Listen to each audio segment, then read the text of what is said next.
hoje nós vamos falar sobre autoconhecimento. Autoconhecimento é uma soft skill muito importante, porque ela está na base de uma série de outras soft skills que você vai precisar desenvolver. Por exemplo, a gente viu na aula de inteligência emocional que o autoconhecimento é uma das habilidades emocionais que você precisa para desenvolver a inteligência emocional. Isso vai acontecer com liderança, isso vai acontecer com empatia, isso vai acontecer com uma série de outras, comunicação, uma série de outras soft skills que tem como base o autoconhecimento. Por quê? Porque você só dá aquilo que você tem e você precisa saber o que você tem para você entregar, para você implementar aí nas tuas ações, nas suas atitudes. Então, vamos ao nosso autoconhecimento, o poder de conhecer a si mesmo. E é muito difícil. Vamos lá? E você, se conhece? Se você fosse ali confrontado por uma esfinge, tá ali de frente com a esfinge, lembra da esfinge? A história, a mitologia egípcia, que diz ali, ó, decifra-me ou te devoro. Não, se eu estivesse ali de frente, o que você faria? Será que você realmente conhece? Você sabe se decifrar? Bom, a gente precisa entender o seguinte, a gente vive num mundo em que a aparência tem uma relevância muito maior, né? A sociedade como um todo, e aí eu não estou falando nem de mim, nem de você, não me leve a mal, mas a sociedade como um todo, ela dá muito mais importância à imagem, aquilo que parece ser, do que aquilo que realmente é, né? O superficial, aquilo que está que é possível ser observado tem mais importância do que o interior, aquilo que está na interioridade e é atemporal. Estou me fazendo entender? Não, então vou traduzir aqui. Basta olhar a vida das pessoas numa rede social como o Instagram, por exemplo. As pessoas, tem gente que tem até uma doença sendo estudada, que é a baixa autoestima e até depressão de pessoas que se sentem incapazes ao comparar as suas próprias vidas com aquilo que ela vê no Instagram. Ela não consegue perceber que aquilo que está no Instagram, mas o Instagram é só um exemplo aqui, mas numa rede social dessa qualquer, não é de fato a vida das pessoas, né? Muita gente está ali só falseando, fazendo fotos fakes, fazendo sorriso só para aparecer na foto, o casal não está bem, mas aí faz aquele sorriso, aquela foto com aquele sorriso lindo e tal, e aí parece para todo mundo que está tudo muito bem, mas na verdade nem é pura ostentação às vezes, então também não quero generalizar, mas na maioria dos casos é pura ostentação. E tem gente que sofre com isso por se comparar, e aí acaba tendo baixa autoestima, fica depressivo, né? Essa é a sociedade em que a gente vive. Há um pensador, eu vou até gravar um vídeo sobre isso, há um pensador polonês, o Bauman, que fala sobre a modernidade líquida. O que é isso? Só para a gente entender aqui essa coisa do autoconhecimento. Ele diz que a gente vive numa sociedade, numa modernidade, que não é, ele não gosta do termo pós-modernidade. Ele substituiu o termo pós-modernidade por modernidade líquida para explicar os tempos em que a gente vive, em que as nossas relações elas são cada vez menos sólidas, daí o termo líquido.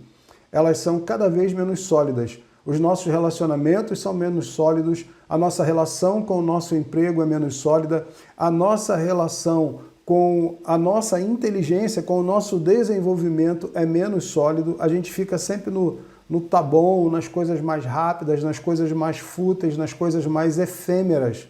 E aí a gente acaba sofrendo com ansiedade, porque se você não tem uma relação sólida com nada, você sofre com o futuro. Por quê? Porque a ansiedade é excesso de futuro. Você fica ansioso, você não sabe como é que vai ser o dia de amanhã, você não tem garantias, né? Às vezes nem institucionais, até as instituições, as empresas estão se tornando menos sólidas. Daí o conceito do Bauman de modernidade líquida, de sociedade líquida. Ele escreveu mais de 25 livros sobre esse assunto e vale a pena, se você se deparar com algum texto desse, dar uma lida no texto do Bauman. Eu vou gravar um vídeo especificamente sobre o pensamento dele, que eu acho bem conveniente para o tipo de curso que a gente está fazendo, para que você consiga entender o cenário no qual você está mergulhado. Mas aí, literalmente mergulhado, já que a modernidade é líquida, né? O que isso gera? Isso gera padronização, isso gera uniformização da moda. Você vê lá todas as meninas de preto de cabelo azul, né? Aquela coisa de tribo, né? Isso pode ser, por um lado, muito prejudicial para a sociedade em que a gente vive.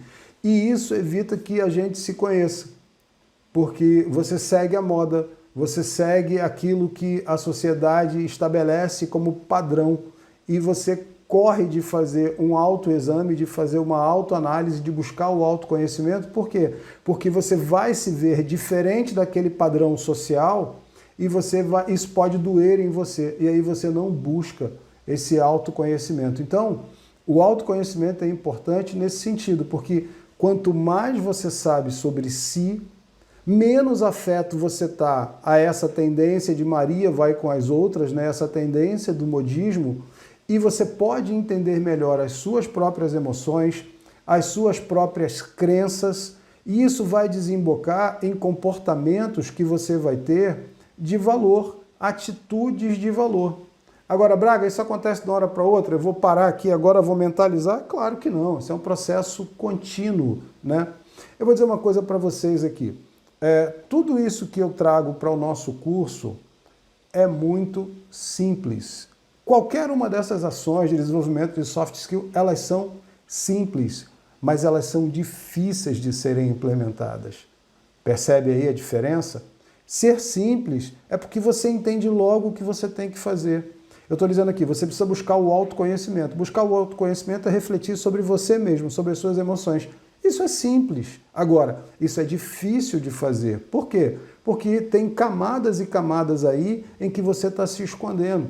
Você vai precisar desvendar uma por uma. Isso pode trazer alguma dor, pode trazer algum recalque, pode trazer alguma frustração, mas você precisa passar por esse processo. Esse processo de autoconhecimento é muito importante e é um processo contínuo que vai te trazer uma vida mais satisfatória, você vai se sentir mais realizado com isso e isso vai evitar principalmente que você esteja sujeito àquele sequestro emocional que a gente falou no último vídeo, porque você se conhece, você sabe quais são as situações que podem desencadear estresse e ansiedade. E aí você diz, não, isso eu conheço bem, eu sei até onde eu posso ir, eu conheço os meus limites, eu não vou cair nessa. Percebeu a importância do autoconhecimento? O autoconhecimento faz com que a gente não haja impulsivamente, a gente não caia no sequestro emocional, que a gente não ceda a pressões externas, aquela coisa de vai, só mais um pouquinho, não, bebe mais, não tem problema beber e dirigir, aquelas vozes, né, que ficam no ouvido da gente, falando, eu estou usando exemplos corriqueiros aqui, mas às vezes coisas muito piores, e você com autoconhecimento, você fala, não, isso não é para mim. Eu busco outra coisa, eu tenho objetivos claros na minha vida, eu tenho metas estabelecidas, eu sei onde eu quero chegar. Então, me desculpe, mas eu não vou.